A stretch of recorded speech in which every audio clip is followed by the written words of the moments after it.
2026 के सिर्फ 4 महीने गए हैं, लेकिन अभी से इस साल की सबसे बेस्ट सस्पेंस थ्रिलर फिल्म हमें मिल चुकी है। आप भी ऐसा बोलोगे जब एक बार इसे देख लोगे। एक्चुअली सस्पेंस थ्रिलर नहीं, ये एक फॉरेस्ट थ्रिलर फिल्म है जिसकी 99.99% शूटिंग एक जंगल में हुई है जो पास बुलाता तो है मगर जाने का नहीं। संभवम अध्यायम ओनु। ये कुछ घंटे पहले OTT के रास्ते हॉटस्टार पर हिंदी डबिंग में रिलीज हुई है, जिसे देखकर सिर्फ दिमाग नहीं पूरा बॉडी चक्कर खा जाएगा। इस शब्द का इंग्लिश मीनिंग है द इंसिडेंट चैप्टर 1।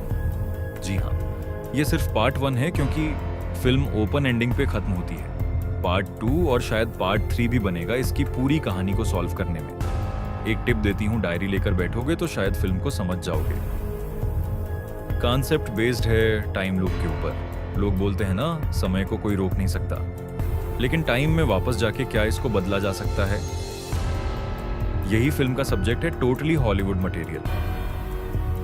दुनिया में एक चेहरे से दिखने वाले 7 लोग मौजूद हैं। कभी सोचा अगर वह 7 के साथ एक दूसरे से आमने सामने टकरा जाएं, तो क्या होगा? कौन असली, कौन नकली, फैसला कैसे करोगे? इतने ज्यादा यूनिक आइडिया पे बेस्ड सुपरनैचुरल सिनेमा आपने बहुत सालों से नहीं देखा होगा, जिसमें जानवर भी एक्टिंग कर रहे हैं। स्नेल से लेकर स्नेक तक, डियर से लेकर कौवे तक। कैसे एक मामूली सी मूर्ति जिसके शरीर पर कौवे का सर लगा है, वो 2 घंटे की खतरनाक मिस्ट्री में बदल सकती है। मलयालम फिल्म इंडस्ट्री को out of the box ideas में कोई नहीं हरा सकता। तो यह कहानी शुरू होती है एक पुलिस ऑफिसर के साथ जो एक नए शहर पहुंचा है अपनी ड्यूटी के ट्रांसफर के लिए, और पहले ही दिन इसके सामने एक अजीब सा केस आता है।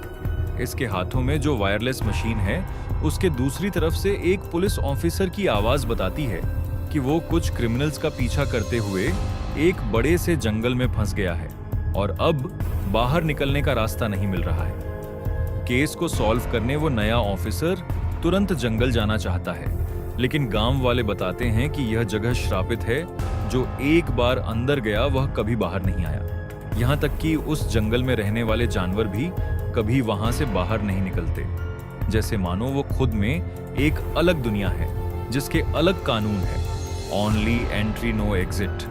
पिछले 60 साल से लोग यहाँ पर खो रहे हैं और पुलिस आज तक एक केस सॉल्व नहीं कर पाई, क्योंकि उस जंगल की रखवाली एक अंधे की शक्ति करती है जिसे इंसान से बहुत ज्यादा नफरत है। और मजे की बात देखो, इस जंगल के बीचों बीच मंदिर में कौवे की मूर्ति लगी है, लेकिन पूरे जंगल में एक भी कौवा दिखाई नहीं देता, जैसे मानो कोई श्राप लगाया है। आपको पता भी नहीं चलेगा कब यह फिल्म मिस्ट्री थ्रिलर से टाइम मशीन में बदल जाएगी, क्योंकि यह कहानी सिर्फ एक ऑफिसर नहीं, पूरे 60 सालों में खोए हुए लोगों को एक एक करके ढूंढ लाएगी। फिल्म में इतने सारे ट्विस्ट हैं जिनको बहुत चालाकी से हर 2-3 सीन के बाद कहानी में इंट्रोड्यूस किया जाता है। आपको यकीन नहीं होगा कैसे एक इंसान यह सब सोचकर उस पर फिल्म बना सकता है। इस फिल्म का एक्स फैक्टर है कहानी में मौजूद सारे कैरेक्टर्स को आपस में किसी तरह कनेक्ट करना। कौन किसका क्या लगता है? 2 घंटे तो सिर्फ यही सोचने में गुजर जाएंगे। बहुत ही ज्यादा अनप्रिडिक्टेबल सिनेमा है। जो मैंने आपको बताया वो सिर्फ 10% है, बाकी 90% आपको खुद देखकर फील करना है, जिसका एक्सपीरियंस शब्दों में उतारना नामुमकिन होगा। फिल्म का म्यूजिक भी इतना डार्क है और रियल लोकेशनेशंस इतनी डरावनी सी लगती है। प्लस ये कौवे की मूर्ति का प्लेसमेंट ऐसा है कि थोड़ी देर आप कंफ्यूज हो जाओगे यह थ्रिलर है या हॉरर। सबसे ज्यादा मजा आएगा अगर इस फिल्म को आप 4 लोगों के साथ देखोगे और फिल्म देखते वक्त उनके चेहरे पर दूसरी ही फिल्म चल रही होगी। सबका दिमाग ब्लास्ट होने वाला है। 5 में से 4 स्टार्स वाला सिनेमा है जिसका टॉपिक, मिस्ट्री, स्टोरी और एक्टर्स सब फायर हैं, लेकिन थोड़ा सा डाउट आ सकता है इसके लॉजिक पे, कुछ मिसिंग डिटेल्स जो शायद पार्ट 2 में दिखाई जाएंगी। अच्छा सिनेमा देखना है, हटके सिनेमा देखना है, ऐसा सिनेमा देखना है जो सोच से आगे निकल जाए। 3 in 1 इसको मिस किया तो पाप लगेगा। Take care, bye bye.